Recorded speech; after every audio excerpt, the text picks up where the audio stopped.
Hai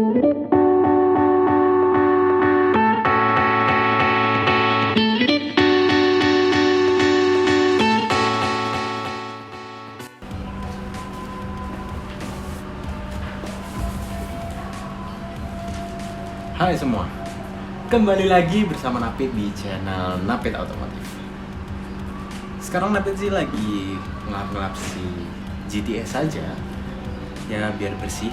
Apalagi terutama di bagian floorboard, ya inilah pokoknya bagian board yang di bawah ini. Itu katanya sih denger-denger gampang banget berkarat teman-teman. Jadi harus sering-sering kalian lap. Tapi di video kali ini Napit lagi nggak mau membahas tentang floorboard. Di video kali ini, Napit akan membahas tentang 6 alasan kenapa Napit memilih si GTS ini. Review udah, gimana rasanya punya GTS itu juga sudah. Kemudian, seperti biasa, kita akan masuk ke segmen Why GTS. Karena waktu itu udah ada segmen Why X-Max. Sekarang kita di Why GTS alias alasan-alasan yang membuat Napit memilih Vespa GTS Super 150 ini. Saksikan terus video ini sampai habis. Jangan lupa klik like, komen, dan subscribe pastinya.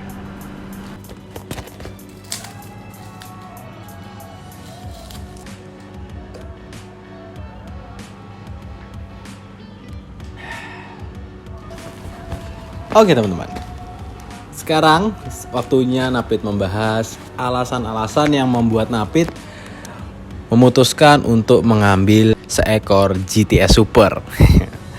Oke, alasan yang pertama adalah pingin motor klasik. Yes, sebenarnya Napit itu pertama kali serius main motor menggunakan motor klasik teman-teman, yaitu Royal Enfield Classic 500 yang Steel Black di tahun 2018.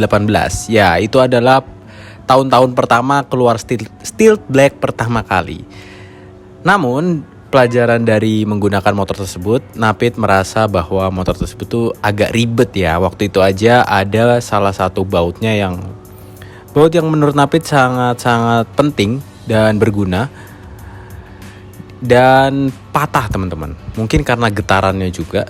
Jadi ya harus menunggu inden barangnya kurang lebih sampai 6 bulan. Belajar dari si Royal Enfield Classic 500 tersebut, akhirnya Napit ingin lagi menggunakan sebuah motor klasik tapi yang simple dan yang gak ribet teman-teman.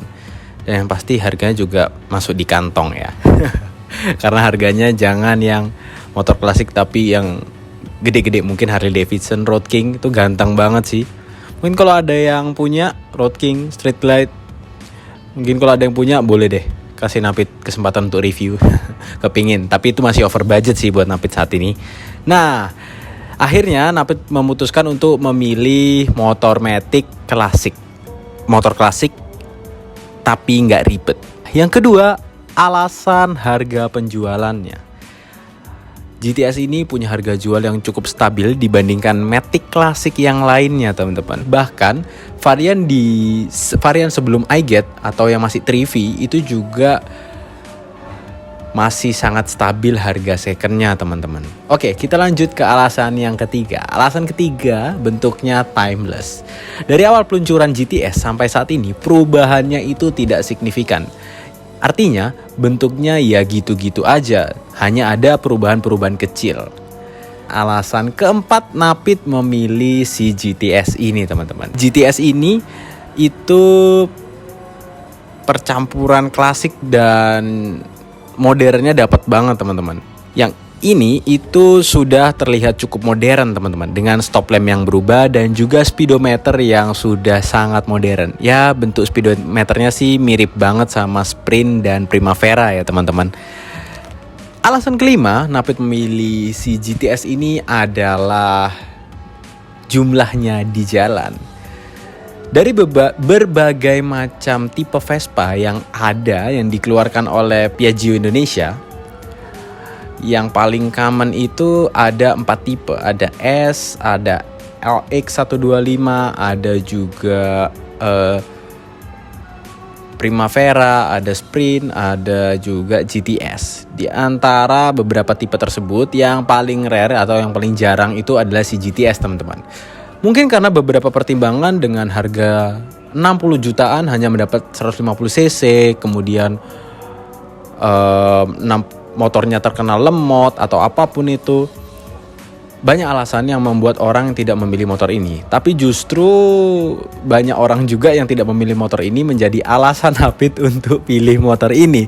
Karena jumlahnya tuh jadi nggak sebegitu banyak di jalan dibandingkan adiknya, yaitu Primavera dan Sprint. Kemudian alasan keberapa ya? Kelima, keenam. Alasan keenamnya adalah nyaman. Ya, Hafid juga sudah tahu dari awal bahwa GTS ini menggunakan dual shock. Berbeda dengan Primavera, GTS ataupun LX dan S, motor ini menjadi sangat dan menurut Hafid super duper nyaman untuk Matic 150cc, teman-teman. Karena Primavera aja itu udah nyaman, Primavera, Sprint itu udah cukup nyaman dibanding Matic Jepangan 150cc lainnya. Dan ini jauh lagi lebih nyaman, teman. Gila, panas banget Surabaya sampai harus ganti baju padahal buat video satu doang. Kameranya juga tadi sampai kepanasan, teman. Kacau. Oke teman-teman, sekarang kita lanjut bahas lagi. Seperti yang Hafid udah bilang tadi, salah satu alasannya yang keenam, iya kalau nggak salah keenam ya.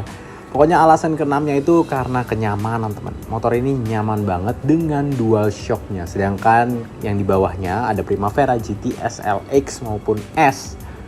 Dan Sprint, Primavera, ya pokoknya Sprint, Primavera dan teman-temannya itu LX dan S itu masih menggunakan single shock atau monoshock di bagian belakang. Kalau depannya semuanya sama, semuanya menggunakan monoarm monoshock. Dan alasan ketujuh adalah harganya yang affordable, teman-teman.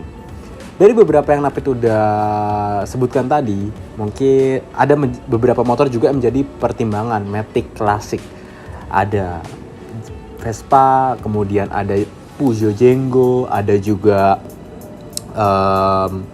Lambretta, ada juga Royal Alloy. Tapi dari beberapa motor ini tetap akhirnya jatuh ke si GTS karena Royal Alloy sendiri harganya juga menurut Hafid sudah sangat overpriced. Kalau nggak salah yang 125cc nya itu 90 jutaan.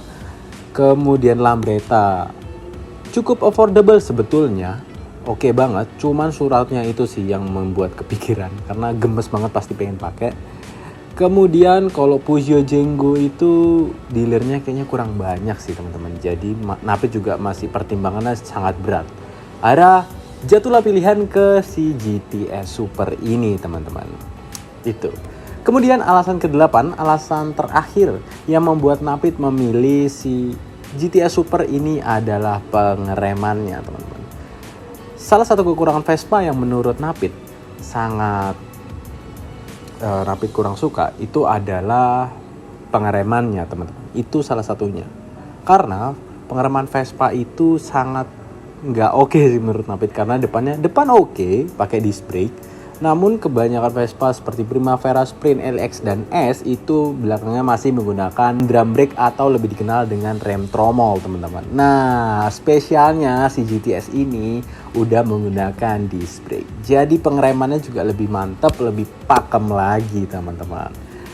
Jadi simpelnya mungkin dengan harga 62 juta secara CC itu sih nggak worth it. Tapi kalau secara apa yang kita dapat dan bagaimana feel berkendaranya, smoothnya naik Vespa, menurut Hafid 62 jutaan itu sangat worth it banget sih untuk seekor GTS Super.